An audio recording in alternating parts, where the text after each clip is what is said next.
Estamos começando o segundo bloco. O professor Oswaldo fez uma pergunta que ele vai repetir e o Rubens Fernandes vai responder. Nós estamos iniciando o bloco em que falamos de política de uma forma geral.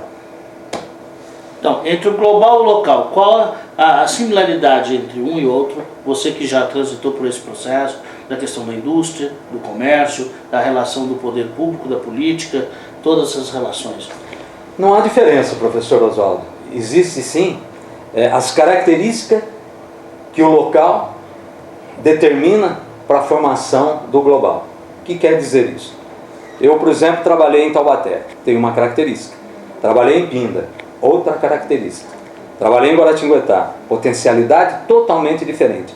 Trabalhei em Ferraz de Vasconcelos, completamente diferente. São cidades que muitas vezes têm potencial para um determinado tipo de indústria, de comércio, e tem outras que têm outras capacidades para receber investimento, para receber novas indústrias e poder potencializar a geração de renda e de emprego. É bastante interessante isso, mas eu acho que está inserido no contexto local. Hoje eu quero estar em Taubaté. O porquê?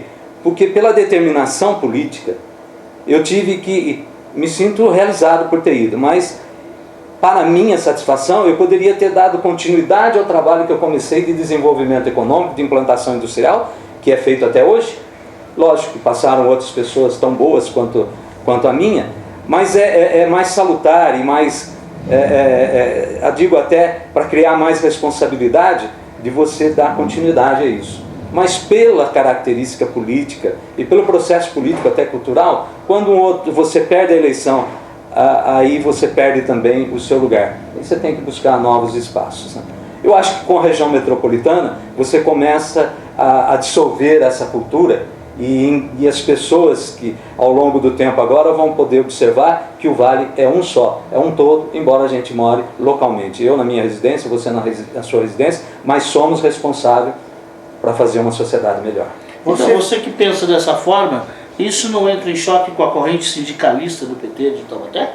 Nunca, eu acho que não, mesmo porque ficou bem claro, né? O PT tem uma forma de ação bastante interessante, né? Ela tem até característica um pouco paternalista, né? E eu às vezes questiono esse posicionamento do paternalismo, mas há necessidade e se faz necessário. Aí eu aprendo e convivo e coloco também as minhas características, que eu acho que precisa haver um desenvolvimento. As pessoas precisam pensar um pouco desse desenvolvimento e então, para que se chegue a isso, precisa dar ensinamento, para que a pessoa possa ir buscar, ir saber o valor daquela busca, para poder se valorizar e assim poder crescer e se desenvolver como ser humano e dentro da sociedade. Como você falou em região metropolitana, e sempre se pensa numa união, uma unidade de toda a região, como é que você vê a possibilidade de aproveitar todo o potencial turístico do Vale do Paraíba, do Vale, que é enorme o potencial turístico, dentro desse contexto da região metropolitana? Ou você não acha que o potencial turístico em si mesmo, ele já não é de uma importância tão grande? Porque até hoje os prefeitos sempre pensam em criar emprego através de industrialização. No mundo inteiro, os empregos surgem mais na área de serviços, turismo e lazer.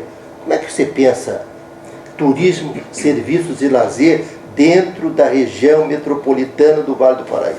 Primeiro, Celso, dizer o seguinte: o Vale é lindo e maravilhoso. As características turísticas, né, culturais do Vale do Paraíba é simplesmente fantástico, fantástico. Claro que aí, dentro daquilo mesmo que você falou, cabe a cada prefeito determinar para a sua cidade o que ele quer, e se de fato ele quer.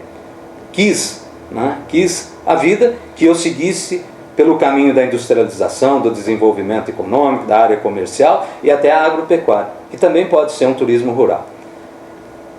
Conheço bem a questão do desenvolvimento do turismo, mas como região metropolitana, é preciso que haja, né, e que a sensibilidade, principalmente do diretor-presidente da região metropolitana, que no caso em questão hoje é o prefeito de São José dos Campos, que haja um consenso e um projeto amadurecido para que as cidades se unam, e que cada cidade que tem o seu potencial turístico, Pindamonhangaba pelo relevo, são coisas maravilhosas, né? Tanto do Ribeirão Grande, né?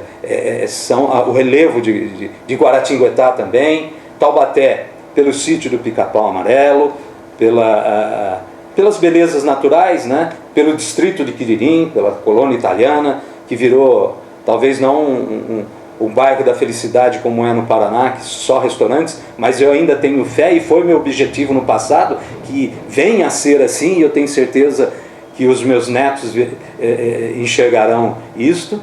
Não vai demorar tanto assim, pelo amor de Deus. Não, já cresceu bastante. Mas não, mas meus netinhos já estão grandes, né? Meus netinhos já estão grandes. Então, eu acho que a região metropolitana, eu acho que ela encaixa nesse e começa a colocar na cabeça dos poderes constituídos aquilo que eu falei com você, professor Oswaldo, e estou respondendo para o Celso, bota na cabeça desses poderes constituídos que a união faz a força. E que a união determina um poder muito maior junto ao governo estadual e junto ao governo federal, já que estamos falando de política. Governo federal, você vai ter 1 minuto para responder, ainda no segundo bloco, sobre a importância do Lula e da Dilma na presente eleição municipal. Você tem 1 minuto para responder essa pergunta. Primeiro, Celso, o exemplo de homem, né? De homem que saiu lá do Nordeste, veio como todo nordestino, ou nortistas que chegam aqui no estado de São Paulo, e venceu sem uma faculdade e se transformou em presidente da República. Eu acho que esse exemplo é fantástico.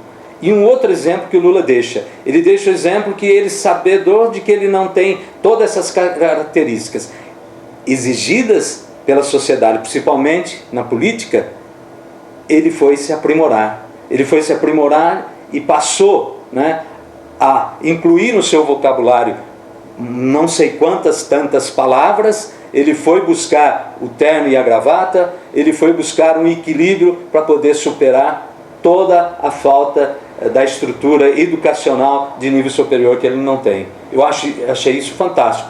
E para nós ele mudou, para nós brasileiros que eu falo agora, ele mudou a trajetória da política brasileira. Nós estamos encerrando o segundo bloco e daqui a pouquinho, não saia daí, nós vamos ter o terceiro bloco dessa entrevista com Rubens Fernandes, candidato a vice-prefeito de Isaac do Carmo.